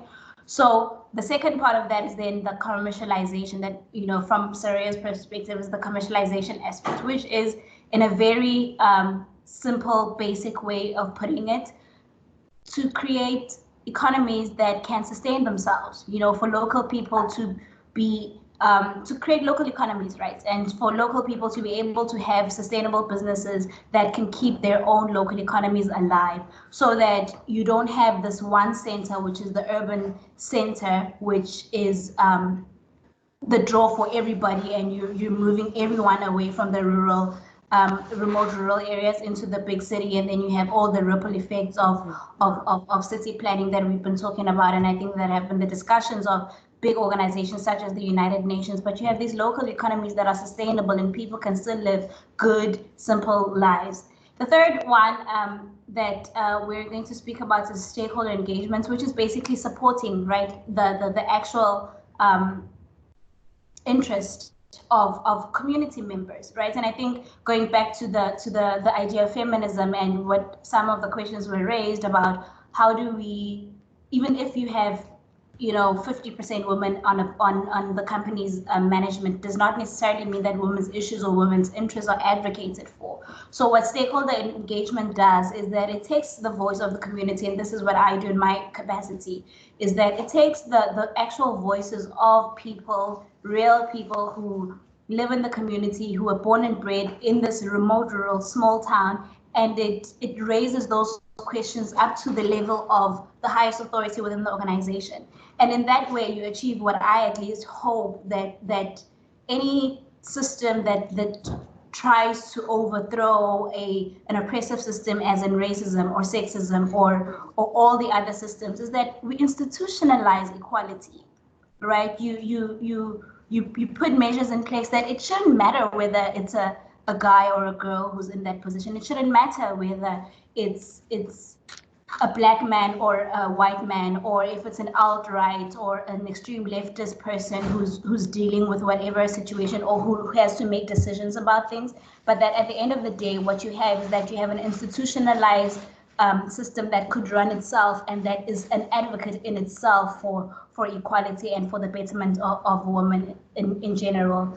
And so again, going back to the very basic definition, I'm really going to I'm going to cut it off now, but going back to the basic definition of what feminism is, it's the belief in the equality of all the sexes, right? So if obviously without without doing away with the specific nuanced needs of different groups of people in society, but I think that a completely egalitarian, equal society is one that would benefit women mostly, because we are at the bottom of the bottom of the bottom. But one that is completely equal would be better for all of us. So yeah, that would be me. And again, thank you so much for this conversation. I think it's necessary. I think it's important, and I think that it is also a chip at the greater work that we all have to do. Okay. Thank you, Nofundo. Thank you so much for the presentation. If I'm listening to you, it's really giving the local people voice, but also to change, not only change the condition of the woman, but actually change the position of women. You know, it's long term, more geared to sustained change that need to take place. Any questions for Nofundo?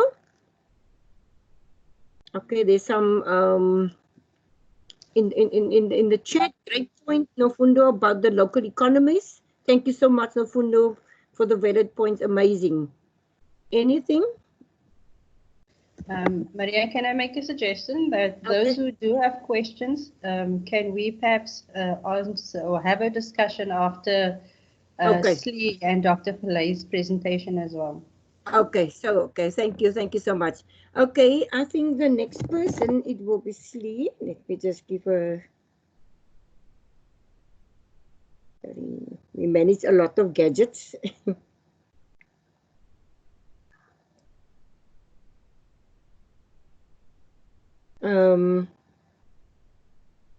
Just hold on for me.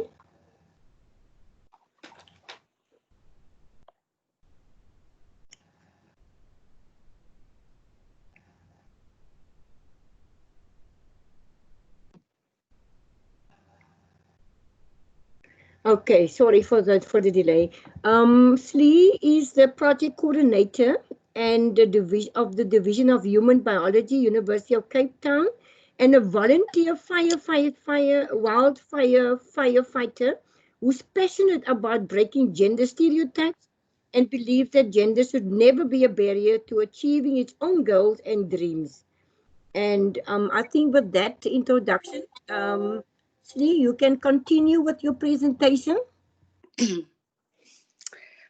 afternoon, everybody. It's really an honor to be part of this conversation, to try and break the stereotype and the barriers that I would say society as a whole, in a sense, has built up these building blocks that certain jobs or certain activities are not fitted or good enough for women.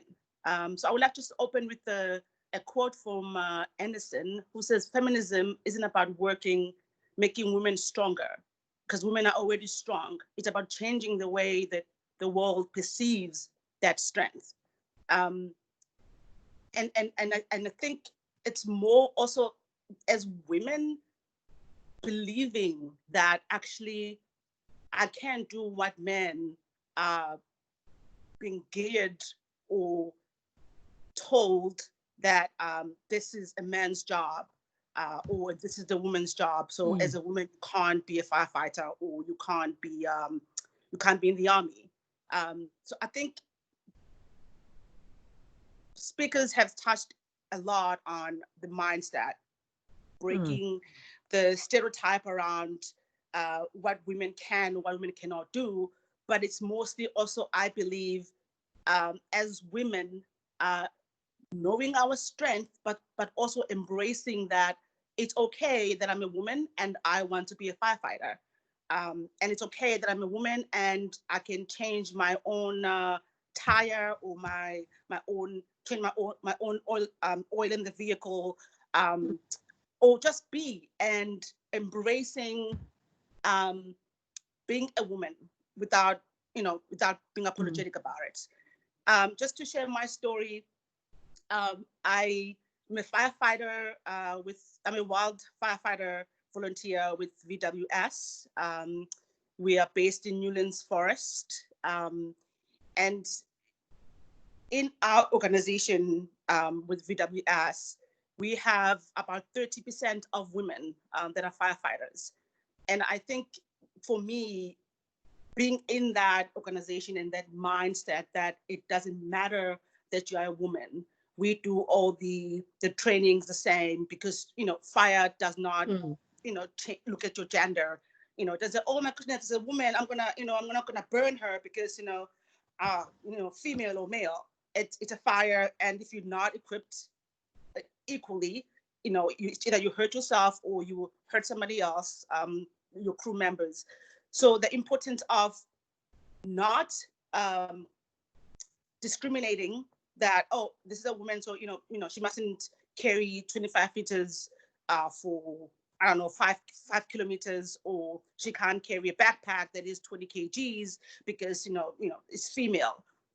We train the same, we do the same drills, and requirements to qualify as a firefighter are standardized and are the same across board, whether you're female or male. So for me, it was an empowering to see. Society will treat you differently, but being in that space and not being treated differently because I'm a woman or my race.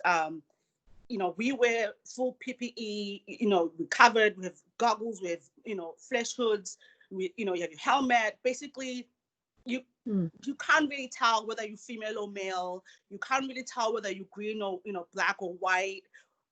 We are all crew members, and we all depend on each other to carry the work, the activity that's in front of us there and there, to put the fires out,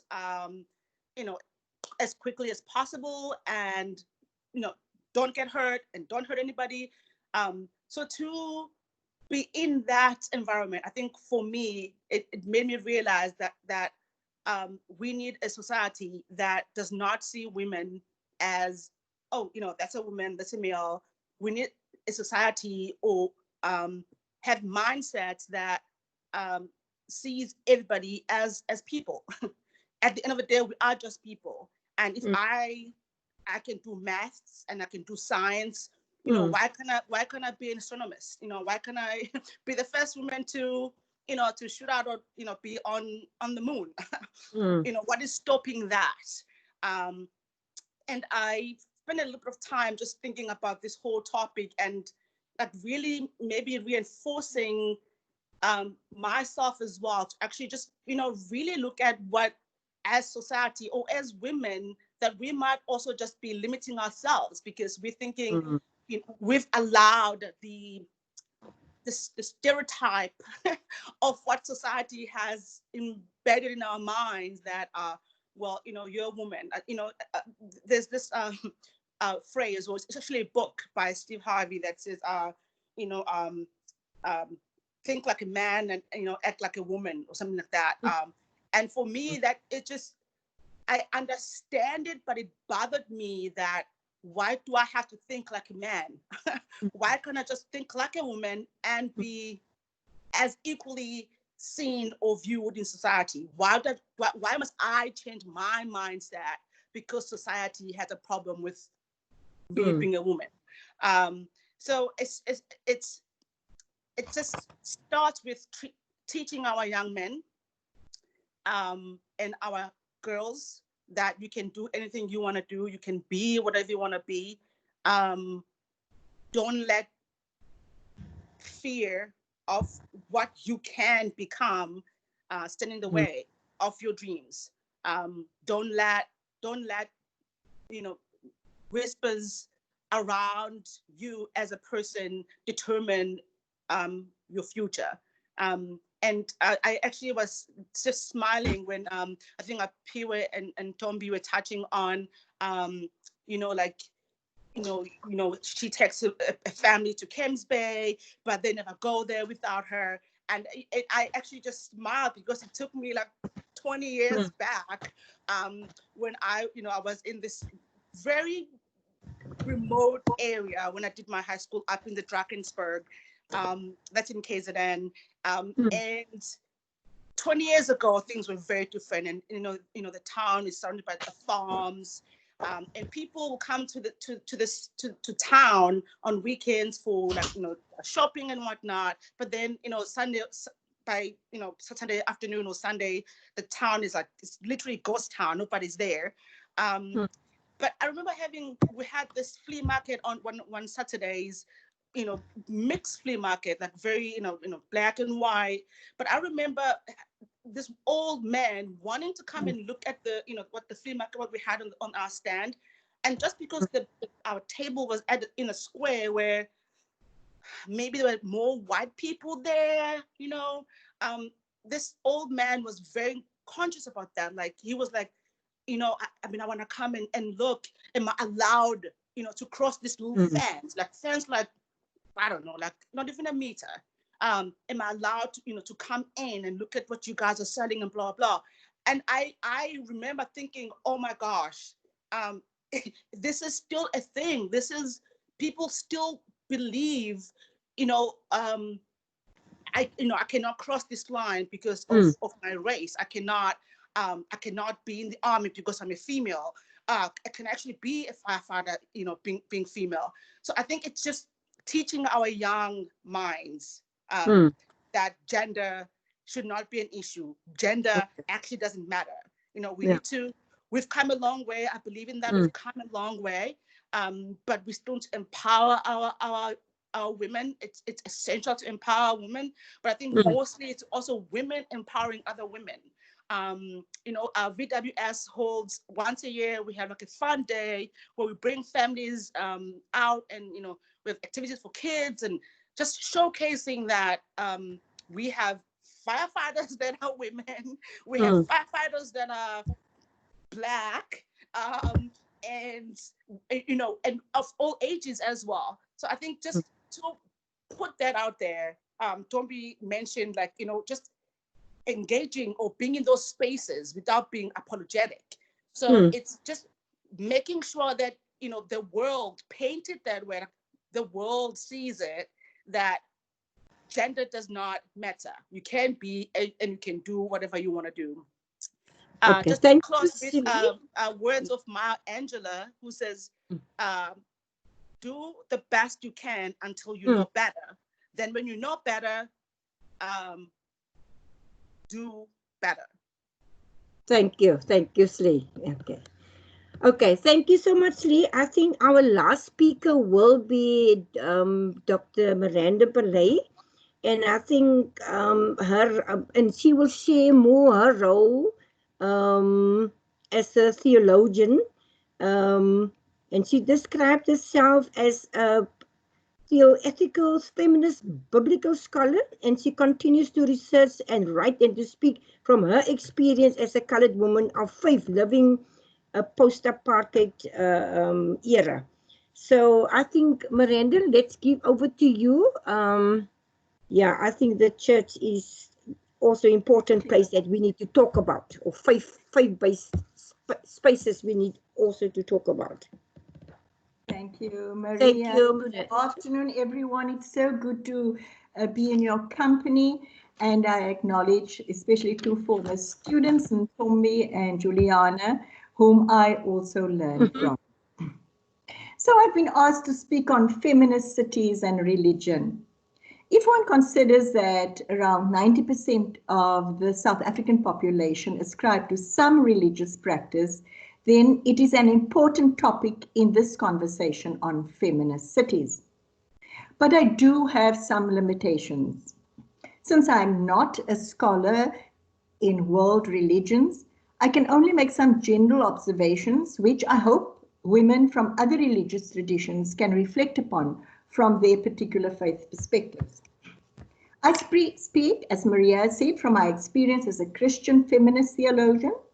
And just like religion is diverse and a complex socio-cultural reality, so too different types of feminism exist, as the intersectionality of sexism, racism, classism, and all the other isms impact women's lives differently.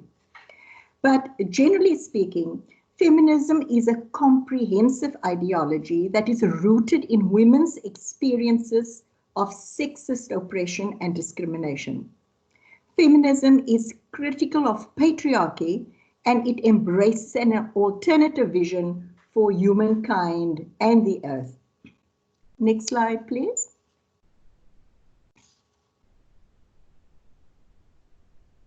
So in an interview on her latest book, Feminist City, Claiming Space in a Man-Made World, Leslie Kern asks, who is memorialized in cities and who are places named after? Who are the heroes that are remembered in our cities, she asks. So too, feminist theologians ask, who is memorialized in our sacred texts? Who are the heroes of our faith? And from a hermeneutic of suspicion, we ask, how can we retrieve women's voices and make their presence known? So in both instances, cities and religion, we can see that women are not recognized. Unlike men, women's names are not memorialized, and often women's legacy and contributions are erased from history or his story in true feminist voice. That is why commemorating her story is important. And it is so unfortunate that the importance of women's action is ignored. And the fact that over 20,000 women marched to the Union buildings to challenge unjust apartheid laws on the 9th of August in 1956 is erased. And it has become a pampering day of pink bows and chocolates and sometimes patronizing forwarded messages of women's worth in the family. Not that I don't appreciate messages and chocolates, of course. But back to the cities and religion. We see that historically, women's voices and bodies and safety have and still are disregarded in the design of our cities. And as for religion, historically, women's voices and presence have and still are excluded from certain sacred spaces and liturgical practices. Secondly, a feminist perspective identifies and challenges male-centered design of the spaces and rhythm in cities. And feminists question attitudes and practices that exclude women and perpetuate patriarchy. Feminists challenge norms and policies that privilege men and discriminate against women. So too in religion, a feminist perspective recognizes patriarchy as an oppressive system that justifies male headship and relationships. Feminist theologians seek to expose the patriarchal bias that is embedded in the sacred text and in our sacred spaces, and they dispel the dualism operative in private public spheres. Next slide, please, Maria. But feminism remains an F word, which I think needs retrieval, Maria, the same way that the P word needs to be retrieved. So this is to quote Sarojini Nadar, feminism remains an F word. And feminist insights are often ignored. Here I name 4 ways in which feminist insights are generally dismissed, and I'm sure you'll be able to identify with these in your own context. Feminist insights are sometimes trivialized because it is argued that there are more important issues such as racism or poverty and now COVID-19. Secondly, feminist insights are often spiritualized in communities of faith. Don't worry about these things of this world, you know, our reward lies in the sweet by and by. Thirdly, feminist insights are also particularized as the problem of those angry women or those man-hating women like Maria and Mary and Miranda, and those Julianas and Tombis who studied under Miranda. She influenced them, you know. And fourthly, of course, feminist insights are also universalized through pushbacks such as women are not the only ones who suffer, men also suffer. The same way shouts of all lives matter happens when we say Black Lives Matter. Next slide, please, Maria. So cities are hubs for industry, as you've heard from previous presenters, entertainment, tourism, etc. But many cities are unsafe and even dangerous for women. So it stands to reason that some cities boast to be women friendly. And these are 5 cities that have somehow earned the status of being women friendly. Next slide, please, Maria. Now, Cape Town. Cape Town is a very diverse city, and so are its people, which is what makes our city so beautiful. However, it is also a city of disparity and inequality. The lack of economic opportunity and the reality of poverty and powerlessness affect many women whose lived reality is that of abuse, exploitation, and violence. And someone made the comment after the Taxi Queen presentation that we make light of what we experience because we feel so powerless. Next time we'll have to get into that taxi again. Next slide, please, Maria. And as it stands, Cape Town may not be considered a women-friendly city, not if one considers the violence perpetrated against those who identify as women. For example, last August was considered to be the deadliest month for women. And these are just 3 of the many women murdered in Cape Town. It was in resistance to these and other acts of rape and femicide that many women took to the streets to protest out of fear. Am I next? And anger, enough is enough, and hope, justice for Jessie, and resilience, I am not next. Next slide, please, Maria. So women are no longer the silenced majority. But while public protests and calls to end gender-based violence and femicide from governments and civil society, including our faith communities, are necessary intervention strategies. Hope for safer lived realities for women hinges firmly on challenging patriarchal norms and challenging the grand narratives that ignore women's lived experience and agency. Slide 8, please, Maria. Many policy and lawmakers, for example, are members of a faith community.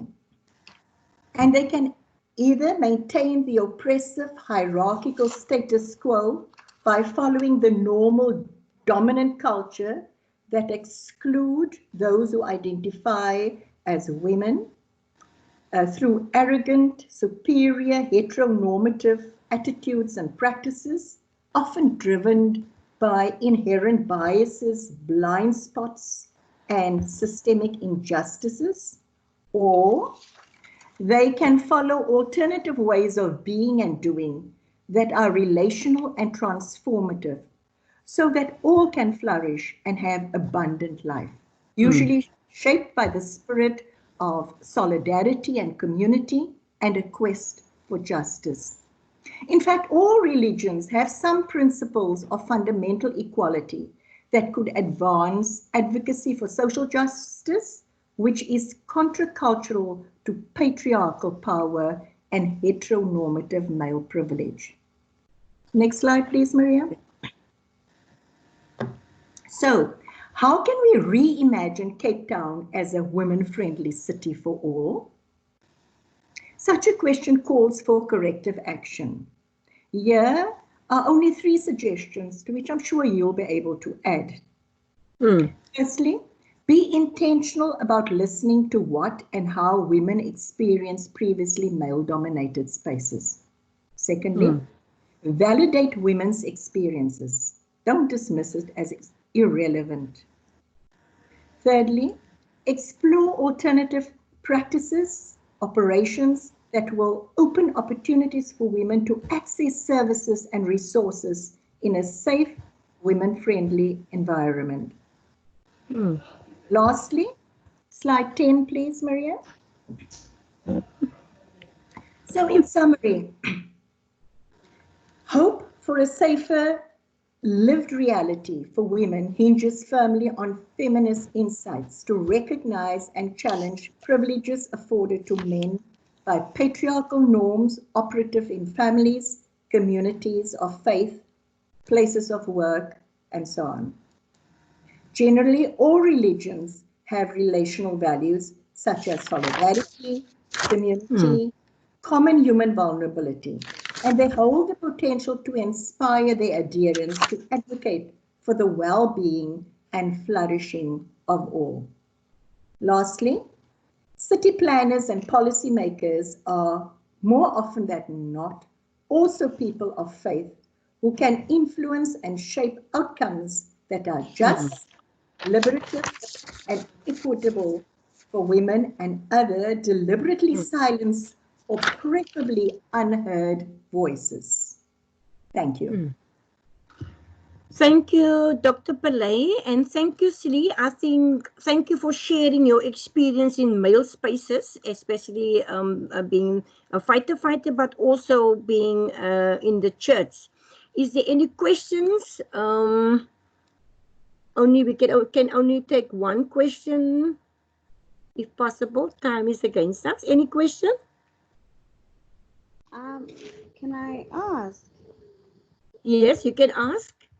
Okay, thank you so much. Thank you so much, Dr. Pillay. I particularly like the four the four pillars or ways in which the fight against feminism is always, people are always trying to make sure that it's invalid or invalidated. I just wanted to know from your perspective, and probably just from if other people also have points.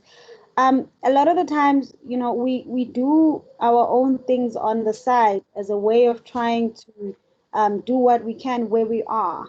I just want to know, where do we start in terms of working collectively as a team in making sure that because I believe that if we can all collaborate, then maybe we stand a chance of doing more things. And I just wanted to pose the question maybe to you and perhaps to everyone else in terms of where do we start collaborating in all aspects? Because I feel like challenges around women is one space where it brings everyone together. It's not about the race anymore, because women, even if you are black or white or colored woman, you go through the same thing irregardless. So I just wanted to know, how can we start collaborating and where do we start in terms of making sure that we are moving forward in this respect? Thank you. May I respond, Maria? Yes. Maria, can you get to that slide that we're talking about, the one with the circle? I think it's slide 4. Is it possible? Because the answer actually lies in your observation while Maria is looking for it. You are so very correct about collective wisdom. And somebody else has also mentioned that women need to acknowledge other women's contribution, and mentoring is important, and so on. To make sure that we speak up and out about, not that our voices are not trivialized or spiritualized or particularized or universalized. It's important to have a collective voice, not ignoring the fact that we experience our lives differently, but there are some common trends. And of course, you'll see in the middle of that circle, I have some what Juliana and Tombi will easily recognize as values that undergird women's contribution as well. The fact of courage to reach out to others, the perseverance to persist, challenging. Sometimes we have to be the storm, as a friend of mine said yesterday. The text for the gospel reading yesterday was about the storm and the boat.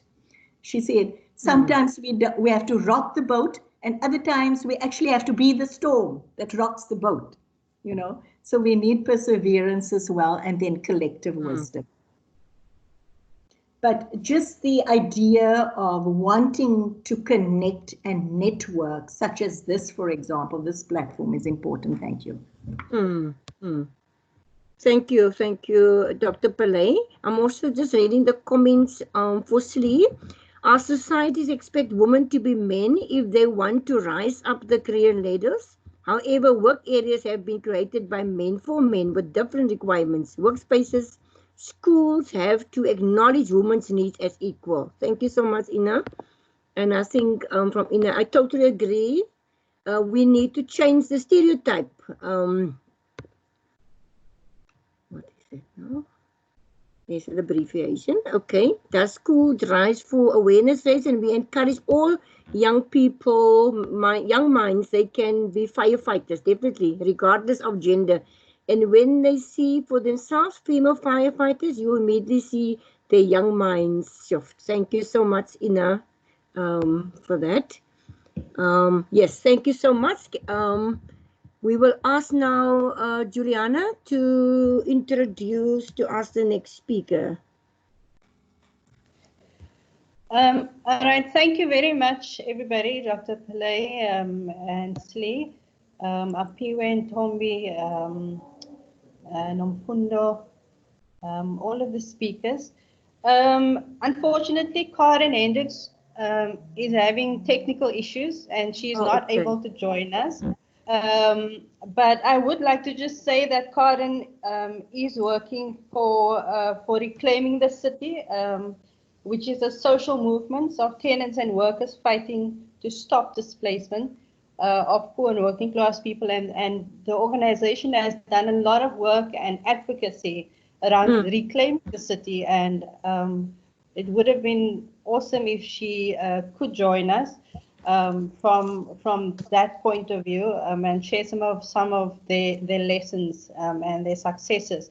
However, she has she's given us permission for us to share the presentation with everybody. So hopefully we will just ask Helena to send that out to everybody on the list. But from my side, I would like to just thank everybody for, I think, a very constructive and necessary conversation. I've spoken to someone before this webinar, and she said, you know, it doesn't. Why are we dreaming? You know, why are we having this conversation about dreaming about a city? Because it's so depressing. But you know, for us to imagine and to have a feminist city, we have to start somewhere. And start with, you know, having hope and start having these types of conversations together and sort of, you know, share that collective wisdom and act with collective wisdom and collective action. So thank you very much for everybody's contributions, and hopefully we will, you know, have a collaborative relationship moving forward. I would like to ask Helena to give us her closing remarks and thank everybody from the Cape Town Museum side. Thank you. Thank you, Juliana, Maria. Thank you. Sorry, I've got a cat here that's worried about his lunch. Thank you, Maria, and all the speakers. It's been a really interesting discussion, and I think we just started. There's so much more to unpack. So this is a beginning of a discussion, and I would like to invite you to continue to engage with the Cape Town Museum, have ideas about how we can take it further. We want to be a platform where people continue to engage. I've tried to make notes while everybody was talking, and we started talking about physical barriers, but also psychological barriers, and then about women taking the ownership and finding their voice and creating an institution where change the institution within their work. We all know it's not that easy, and in a museum environment, and we talked about the voices and people who are named by name, but also people that are silenced because it's seen as less important. So I think we can still reflect on it. We would like you to contribute and give ideas about how we can take it forward and to have more discussions like that. So I want to conclude by saying thank you to everybody making yourself available on a public holiday, for putting the time in to do the presentations and to prepare for us, but also all the participants who listened and who made your contributions through the chat room. We have recorded this and we will place it on the Cape Town Museum website. I will send out a link as soon as it's up. So I'm looking forward to hear from you again and see you at the next webinar. Thank you, everybody. Thank you, Elaine. Bye-bye, everybody. Thank you. Thank you so much, everyone. Thank So you. much. Thank you. Thank you. Thanks. Bye. Bye. Bye. Thank you, guys. Bye. Bye-bye. Bye.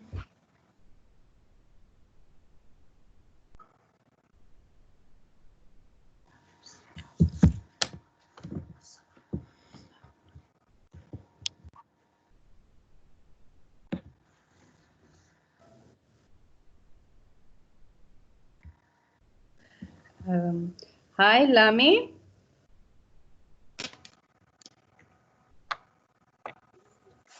Hi, how are you?